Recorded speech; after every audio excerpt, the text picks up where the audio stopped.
पुराना कपड़ा पहन के जाता है, सब नए नए पहन के। अरे दुनिया से भी तो ट्रेनिंग ले लो, शिक्षा ले लो, नए बने रहो, हमेशा नए बने रहोगे, तरोताजा रहोगे, फुर्त चुस्त रहोगे, सचेत रहोगे, जवानी का जोश रहेगा, काम कर जाओगे। और अगर जवानी चली गई पर मार के चला गया। गुरु महाराज कहते थे, बहुत से लोग हमारे ये जय गुरुदेव युवा संगठन के छोटे छोटे बच्चे 12 साल 13 साल 14 साल 15 साल वाले ये जब गांव में जाते हैं और वहाँ गुरु महाराज का संदेश सुनाते हैं, लोग उनकी नाजुक उम्र को देख करके सजल नयनों से रोने लगते, इतने छोटे छोटे। वही दशा हो गई जो राम के वनवास के समय थी। ते पितुमातु कहु सखी कैसे, जिन पठे बन बालक ऐसे। लोग गांव में चर्चा करते थे कि वो कितने निर्दयी माँ बाप जिन्होंने इतने दुध मुहे बच्चों को जंगल में भेज दिया अपने हृदय के टुकड़ों को। यही दशा इन बच्चों को देख करके होती है। कहते हैं का बच्चा इतनी छोटी उम्र में तुम भक्ति करने चले। मतलब उनके सबके दिमाग में ये बात बैठी है कि भक्ति बाल सफेद होने के बाद का विषय है, लेकिन कहानी उनको नहीं मालूम। यही सामने ध्रुव टीला दिखाई पड़ रहा है। यही 5 वर्ष के बालक ध्रुव तपस्या करके भगवान को प्राप्त करके इतिहास रच करके गए हैं और इस इतिहास को सारी दुनिया जानती है। उसके बाद भी कहते हैं कि क्या अभिभक्ति करने चले आए। भक्ति की तो यही उम्र है। जितने महात्माओं का इतिहास आपको मिलेगा, लोगों ने 25 वर्ष 30 वर्ष 40 वर्ष तक की उम्र में भगवान को प्राप्त कर लिया। केवल एक अमरदास का इतिहास है जो 67 वर्ष की अवस्था में गुरु को प्राप्त किए। वैष्णव देवी की यात्रा पर थे, अचानक रामदास से मुलाकात हो गई। उन्होंने पूछा कि क्या बात है, कहाँ जा रहे हो, बताया। कहा अच्छा ये बताओ तुमने गुरु किया? कह नहीं किया। कहना अच्छा तो बिना गुरु के तो कुछ नहीं। हाँ बेटा दीदी रे, बिना गुरु के तो कुछ नहीं। जाओ किताबों को पूछो, रामकृष्ण से को बड़ो सो भी तो गुरकीन, 3 लोक के नाय का गुरु आगे आधीन। उनको चोट लग गई। कहाँ मिलेगा? कहा बैठ जाओ यही बता देता हूँ। वही मेड़ पर बैठ करके रास्ता बता दिया और 3 साल की साधना की। 68 69 70 71वें वर्ष में भगवान को प्राप्त करके अपने जीवन के लक्ष्य को हासिल कर लिया। भौतिक चक्कर में राज है। बचपन से गुरु महाराज अपनी माँ के 2 वचनों को पकड़ करके प्रभु की खोज में लगे रहे। बीमारी की अवस्था में पूजनीय माता जी ने इनको बुला करके सर पर हाथ फेरते हुए यही कहा था, बच्चा मेरी अंतिम अवस्था है, मेरी 2 बात याद रखना, मेहनत की रोटी खाना, शादी मत करना, और दूसरी अपना जीवन प्रभु की खोज में लगा देना, प्राप्त कर लेना। यही माँ के आशीर्वचन गुरु महाराज के प्रेरणा स्रोत बने और बचपन की उम्र से गुरु महाराज माँ बाप का साया उठने के बाद चल पड़े और खोजते खोजते पहले साधुओं की संगत में खूब बर्तन मजे, खूब लंगोटियां खींची और खूब तेल मालिश की, खूब चिमटों की मार खाई। गुरु महाराज अपनी खोज में कहाँ भटके, मंदिरों में जा गए, मस्जिदों में गए, नमाज पढ़ी, गुरुद्वारों में पाठ किया, चर्चों में प्रार्थना की, शिवालिक चोटियों में जोगियों से मिले, जोगियों का दीदार किया और उनसे बातचीत हुई। उन्होंने कहा 5000 वर्ष से ज्यादा हो गए हम एक आसन पर बैठे हुए, एक निष्ठ ध्यान मुद्रा लगाए हुए, लेकिन परमात्मा को 5000 साल में नहीं प्राप्त कर पाए। हम आपको कैसे प्राप्त करा सकते? जो चीज हमारे पास नहीं है हम आपको कैसे दे सकते हैं? निराश होकर के लौटे, अपने अमरनाथ की यात्रा पर थे। पंजाब में एक त्रिकालदर्शी मिलते हैं। उन्होंने गुरु महाराज की भावना को देख करके बहुत प्यार किया और गुरु महाराज कहते थे कि मेरी भी उनसे बड़ी श्रद्धा हो गई। कुछ दिन उनके पास रहे। उन्होंने कहा मेरे पास त्रिकालदर्शी होने की विद्या है, मैं तुमको त्रिकालदर्शी बना सकता हूँ। गुरु महाराज ने कहा मुझे त्रिकालदर्शी नहीं बनना, मुझे तो आप अगर भगवान को मिला सकते हो तो मिला दो, मेरा एक निशाना है। उन्होंने कहा मेरे पास जो चीज नहीं हम क्या, कहना आप त्रिकालदर्शी हो, मेरा हाथ देख करके बताओ मेरा उद्देश्य जीवन का अभीष्ट लक्ष्य पूरा होगा कि नहीं। उन्होंने बारीकी से हाथ की रेखाओं को देख करके कहा रेखा ये बता रही है 6 महीने पीछे तुम्हारी मनसा फलने का कारण बन सकता है, तुम पूरब की ओर चले जाओ। गुरु महाराज थोड़े कश्मीर तक की यात्रा किए और वहीं पर अंता प्रेरणा हुई। वहीं एक दिन झील नदी के की तरह से थी, उसी के किनारे चिंता मग्न थे कि माँ के वचन पूरे नहीं हुए। भटकते भटकते 18 साल तक लगभग बीत गए और अभी तक माँ के वचन पूरे नहीं कर पाया। इस जीवन को लेकर के ढोना बड़ा भार है, क्या मतलब लाओ इसी झील में इसको खत्म कर देते हैं। आत्महत्या का विचार जाता था। चिंता के अंदर बहुत गहराई में डूब करके तंद्रावस्था आ गई। उसी तंद्रावस्था में एक दिव्य पुरुष के दर्शन होते हैं और वो कहते हैं अगर खोज सच्ची है तो जरूर मिलेगा। बच्चा निराश क्या होता है, मैं बुला लूंगा।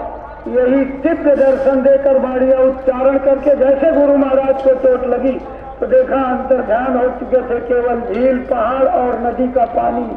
वहीं से लौट पड़े और गुरु महाराज खोजते खोजते मथुरा में आए थे।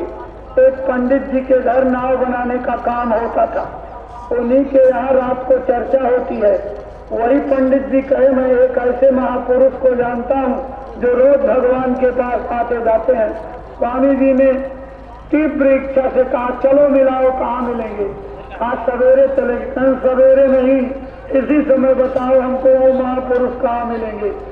रात में ही चल दिए और पैदल इगलास की ओर। रास्ते में सवेरे होने के थोड़ा पहले बस मिली, उस बस पर बैठ करके पहुंचे हैं और गुरु महाराज के गुरु जी ने अपने बेटे को बैलगाड़ी लेकर के लेने भेजा था। पुलिया बता करके एक 18-19 साल का बच्चा गेरुआ वस्त्र पहने हुए बस से उतरेगा, उसको बैठा करके बैलगाड़ी पर मेरे पास लाना। और जब इगलास बस स्टेशन पर वहाँ पहुंचे तो वहाँ अचानक में जो है गर्मी जैसे हो गई, वहीं उतर पड़े अंता प्रेरणा से और सामने उतरते ही वो मिल गए और कहा चलो पिताजी ने बुलाया। तो सब जिसको जैसा करना होता वैसे पकड़ लेते हैं। हम आप भी इसी तरह से खोजे तलाशे गए, पकड़े गए, अपनाए गए हैं। गुरु महाराज ने हमको आपको खोजा।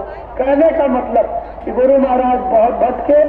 19 वर्ष की अवस्था में गुरु महाराज को नामदान मिला और 20वें वर्ष की उम्र में 1 साल की कठिन तपस्या के बाद अपने जीवन के चरम लक्ष्य को प्राप्त कर लिया। जो है भाई बहनों, हमको आपको भी तो सोचना समझना चाहिए।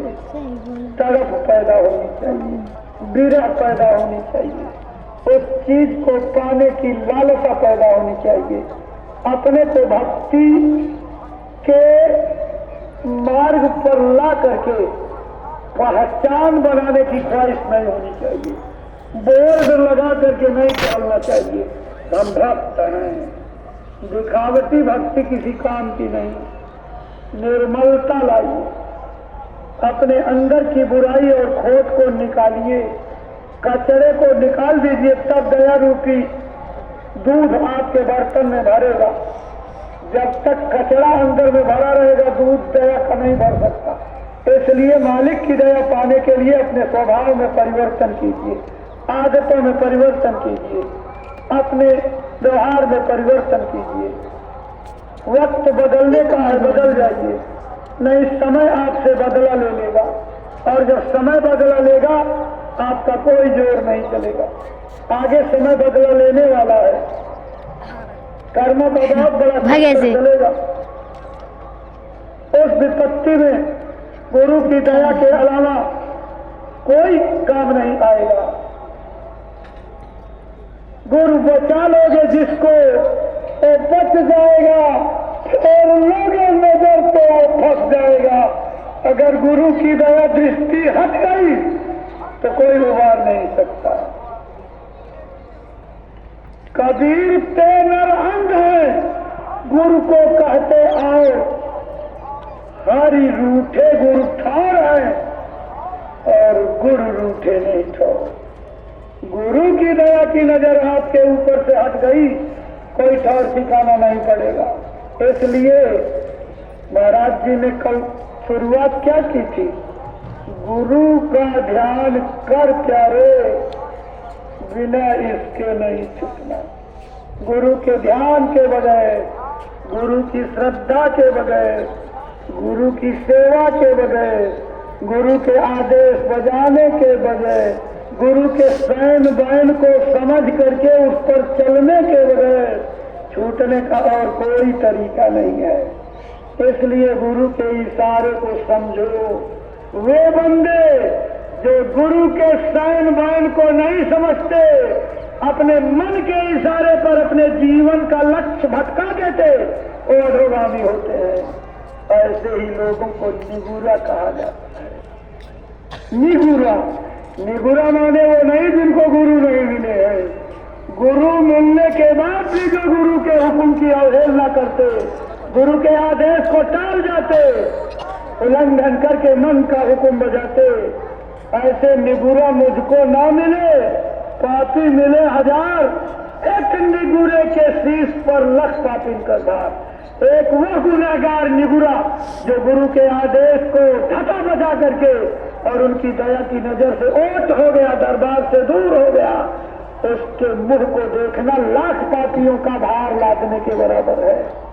इसलिए विचार करना,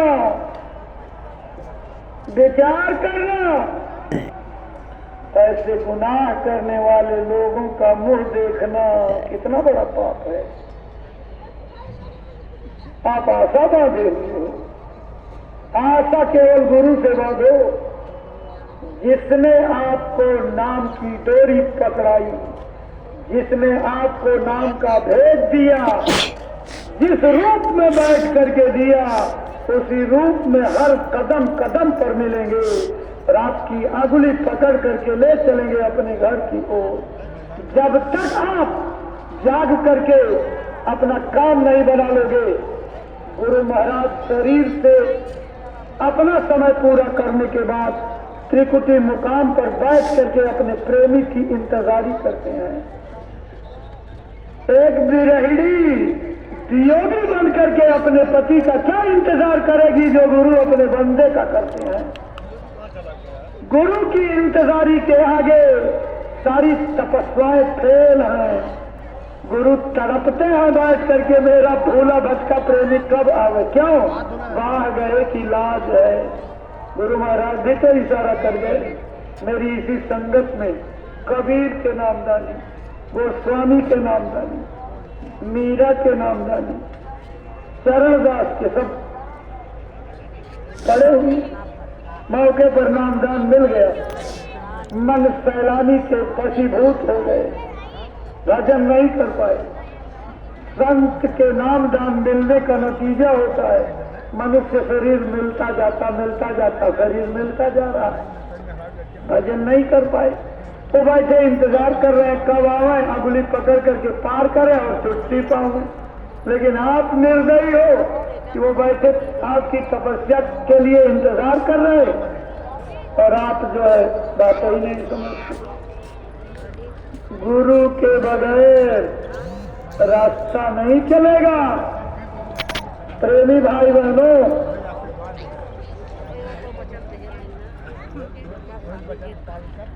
नारद जी ने पार्वती का हाथ देख लिया और जो हाथ में था उसको बता दिया कि ये पहले जन्म में सती थी, सती शंकर की अर्धांगिनी, और ये बड़ी तपस्वी कन्या है। अगर इस जन्म में भी ये तपस्या करे तो शंकर को वरण कर सकती है।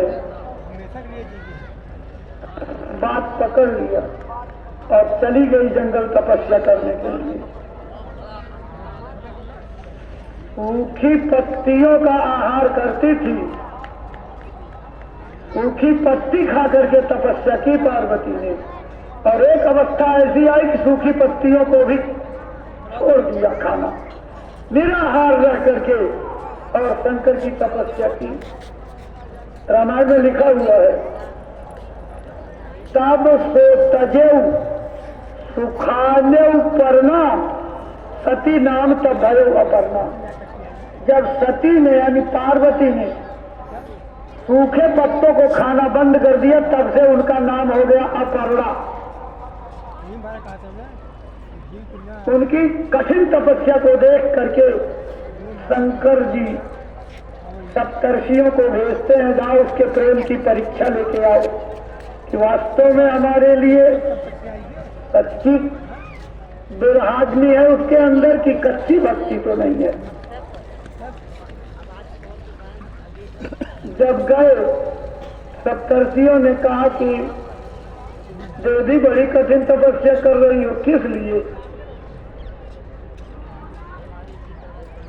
कहन की शंकर जी को पाने के लिए। और कोई नंग धड़ंग रहने वाले सांप बिच्छू लपेटे हुए अड़भंगी भूतनाथ को, अरे बौरे बड़े लाग मन लगा।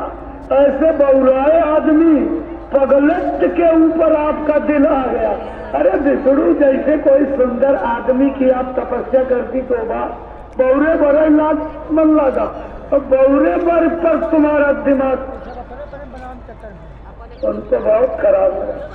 उन्होंने कहा अब तो बोल दिए, आगे मत बोलना। कहन अच्छा ये बताओ किसने तुमको भेजा? कहन की मेरे गुरु नारद ने। अच्छा हो नारद कई के घर में बिगाड़ा, आज तक जिसके घर को पकड़ लिए उसको बिगाड़ करके ही छुट्टी लिए, तभी उनका नाम नारद है। नारद का मतलब जो इरादा बना दे वो पूरा कर दे, उनका इरादा रद्द न हो, इसी का नाम नारद है। ओहो गजब पल्ले पड़ गई। अरे अब तो चले जाओ घर। उन्होंने सबको बर्बाद कर दिया। उन्होंने कहा अब दोबारा मत बोलो। अगर ऋषि जी आप पहले मिल जाते तो मैं आपकी शिक्षा को सर माथे रख करके और पूरी तरह से आपका कहा मानती, लेकिन अब तो नारद हमारे गुरु हैं और मैं अब चाहे जो हो जाए नारद का कहा हुआ नहीं चाहूंगी। जन्म को तिलक रगर हमारी परम संभुन्नत रहा कुमारी। नारद के वचन को मैंने, गुरु के वचन को इतना पकड़ लिया है कि करोड़ों करोड़ों जन्म तक मेरी ये रगर है, जिद्द है कि अगर वरण करूंगी तो शंकर का वरण करूंगी, नहीं तो कुमारी रह जाऊंगी। लोगों ने कहा इतनी कठिन प्रतिज्ञा किस लिए? कहा कि हमारे ग्रंथों में आया है गुरु के वचन प्रतीति न जेही सपने सुलभ न सुख सिद्धि तेही। जिसको अपने गुरु के वचनों पर विश्वास नहीं है उसको सपने में भी कोई सिद्धि, शक्ति, मंजिल, भक्ति, नाम, घर कुछ नहीं मिल सकता। इसलिए गुरु के वचनों पर बद विश्वास, अचल निष्ठा, अपने सेवक धर्म पर अटल हो। सेवक का धर्म बड़ा कठिन होता है, बहुत कठिन होता है। सेवक का धर्म बहुत कठिन होता है। भरत जब राम को मनाने जा रहे थे लोगों ने उनसे कहा, उनके पैरों में चलते चलते छाले राजकुमार थे, सुख सुविधा में रहने वाले, बिना जूता चप्पल के पैदल चले कंकरीले पथरीले रास्ते से, तो कैसे उनके पांव में फफोले निकल गए। झलका झलका ही पायन कैसे पंकज कोष ओष कन जैसे, जैसे कमल के पत्ते पर अगर ओस की बूंदें पड़ जाए तो देखो कैसे मोतियों की तरह से गोल मटोल चमकती हैं, ऐसे उनके पैरों में फफोले पड़ गए, छलक रहे थे। तो शुभ चिंतकों ने कहा कि आप बद्धी पर बैठ लीजिए, रथ पर बैठ लीजिए। तो भरत ने क्या जवाब दिया कि सिर भर जाऊं उचित यह मोरा, सबते सेवक धर्म कठोरा। जिस रास्ते से भगवान राम पैदल गए हैं, मुझे तो सेवक होने के नाते सिर के बल इस रास्ते से जाना चाहिए, ये धर्म कहता है। और आप मुझे इक्का और दो सबसे सेवक धर्म कठोरा। सेवक धर्म सबसे कठोरता का धर्म है। एक समय की बात है, एक मध्य प्रदेश से चिट्ठी आई थी। गुरु महाराज चिट्ठी पढ़ा रहे थे, चिट्ठी पूरी पढ़ दी गई। चिट्ठी पढ़ने के बाद खत्म हो गई तो स्वामी जी ने कहा और पढ़ो। हाथ जोड़ के हमने कहा गुरु जी, स्वामी जी हो गई। अरे कहा और नीचे पढ़ो। कहा स्वामी जी और आगे कुछ नहीं। तीसरी बार स्वामी जी, अरे और नीचे लिखा है। हमने कहा स्वामी जी आगे लिखा है आपका अधम सेवक और उसका नाम। बहुत गंभीर हो गए, लगभग 2 मिनट तक मौन रहे। 2 मिनट के बाद चुप्पी टूटी और कहा, अरे बच्चा, सेवक बनना इतना आसान नहीं है। क्या समझे? हमने हाथ जोड़ लिया, चुप रहे, हम समझ ही नहीं। का क्या समझे? हमने हाथ जोड़ लिया। स्वामी जी महाराज ने कहा, बच्चा, लोग लिख देते हैं दासानुदास, आपके चरणों की धूल, आपका अधम सेवक। सेवक बनने में बच्चा तेल निकल जाते हैं, तेल। सेवक बनना इतना आसान नहीं है। सेवा में शरीर के तेल निकल जाते हैं। और हमारी आपकी क्या दशा है? जरा सा 2 पैसे काम किया तो 16 आने तो 100% होता है। हम 32 आने 64 आने बखान करते हैं कि हमने एक कर गुजरा जो है ढिढोरा पीट दो। स्वामी जी ने कहा कि अगर तुम्हारी सेवा जाहिर हो गई तो 99 पैसे जो है सेवा का फल खत्म, 1 पैसे बचा। और कहीं जबान से आपने घोषित कर दिया, जबान से भी पुकार दिया, वो 1 पैसे भी खत्म, 0 हो गया। तो हम सेवा का ढिढोरा पीटते रहते हैं, हमने वो तीर मार दिया, हमने वो तीर मार दिया, हमने वो तीर मार दिया। कोई तीरंदाज नहीं, कोई यहाँ पर जो है तीर मारने वाला नहीं है। बड़बोले मत बनो, कोई ज्ञानी मत बनो। बड़े बड़े तीर मारने वाले वहां फेल हो गए। जब महाभारत के आखिर में पूछा कृष्ण ने, भाई किसने क्या वीरता दिखाई? देव ने कहा गदा चलाई, अर्जुन ने गांधी, उन्होंने कहा हमने ये चलाया, हमने ये चलाया, हम तो ये मार दिए। अपने मुंह तुमापन करनी, बार अनेक भाग बहुवर्णी।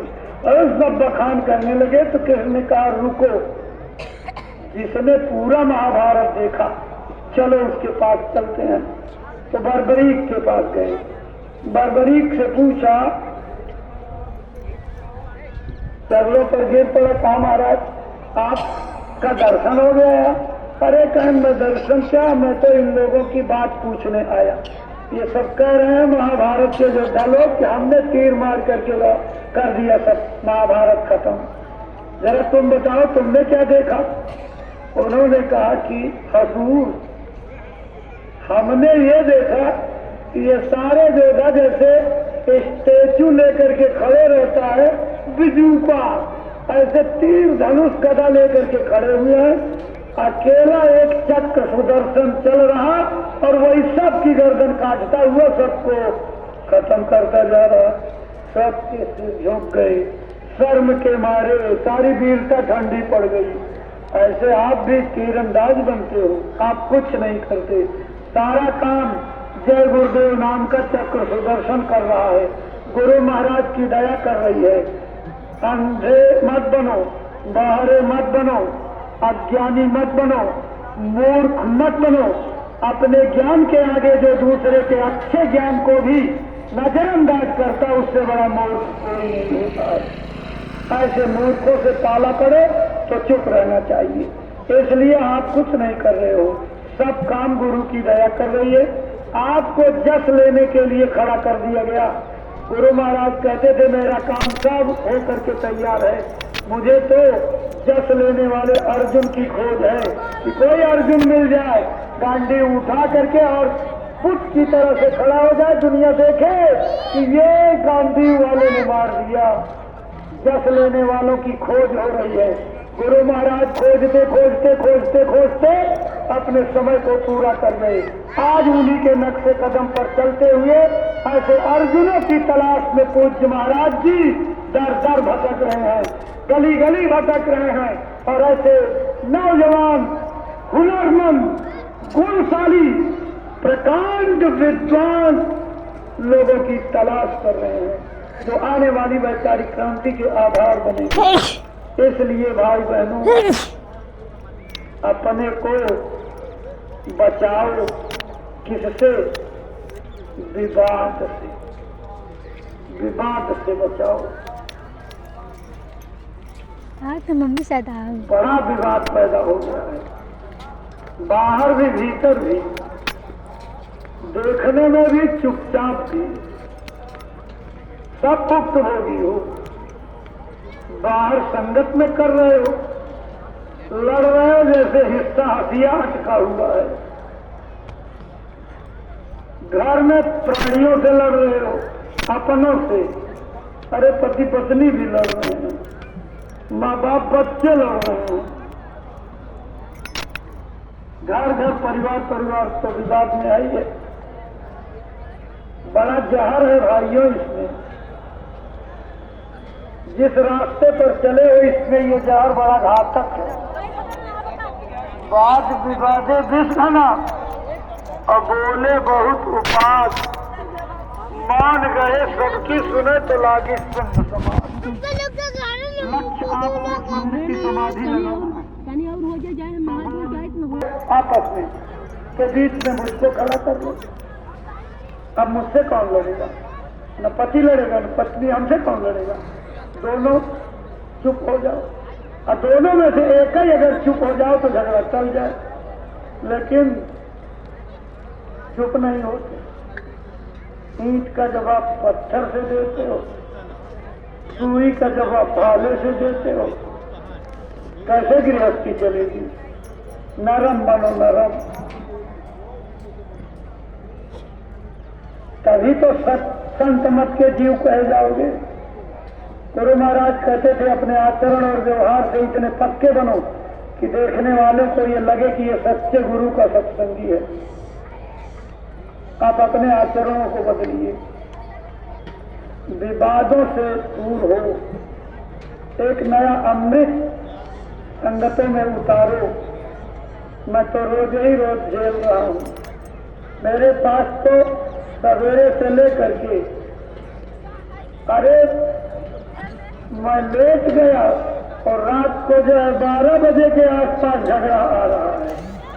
अब बताइए, सोना भी रात दिन संगत के झगड़े, रात दिन, ये क्यों पैदा कर रहे हो? जो परमार्थ के रास्ते पर चलने के लिए आप जो है लगाए गए हो, तो अपने परमार्थ का निशाना एक शब्द पूज्य महाराज जी का, झगड़ा वही होता है जहाँ स्वार्थ होता है। इसका मतलब कि आप दुनियावी स्वार्थ में फंस गए। कोई न कोई स्वार्थ तो है, चाहे मान सम्मान का स्वार्थ है, चाहे किसी चीज को आधिपत्य जमाने का हो, चाहे अपनी इमेज बनाने का हो, चाहे दूसरे को छोटा दिखाने का हो, लेकिन कोई न कोई स्वार्थ आपके अंदर है, तभी झगड़े हो रहे हैं।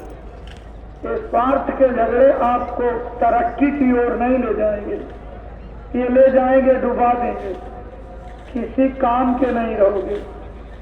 जैसे आदमी के शरीर में लकवा मार जाए तो चलना फिरना बोलना सब खत्म हो जाता भाइयों। आपकी भक्ति को भी ऐसे काम से लकवा मार जाएगा, परमार्थ में चलने के काबिल नहीं रहोगे। इसलिए बचो इस लकवे से, इस पैरालिसिस से बचो, पैरालाइज होने से अपने को बचाओ।